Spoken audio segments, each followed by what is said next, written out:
All right, so we're over halfway done now. Let's go ahead and move on to number 13 of the Lego Star Wars Advent Calendar. This is going to be an interesting one, it looks like.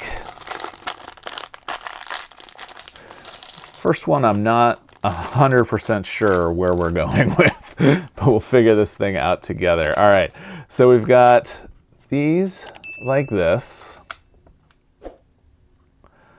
And then we've got our bucket, obviously, which we can worry about that in just a moment. We've got this guy here. That definitely goes like that. And then this is going to go like this.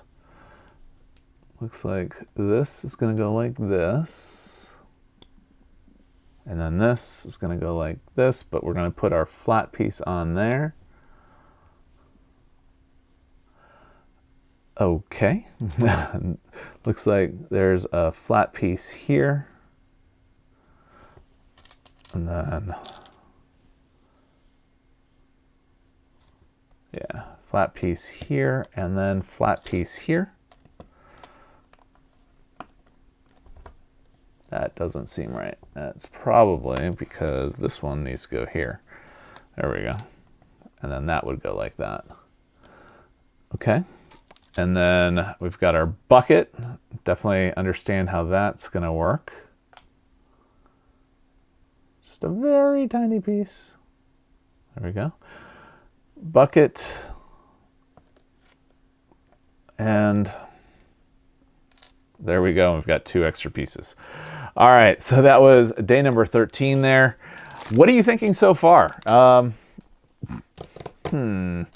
I picked this up on a very good Amazon deal, so hopefully it's still like that, but it's kind of fun to do. I enjoy doing advent calendars. I do this with my daughter every year. We do a different advent calendar. This is obviously it's not the one we're doing together this year, but it's kind of fun. It's a thing that we all do as a family here. All right, so speaking of different days, let's go ahead and move on to day number 14 tomorrow.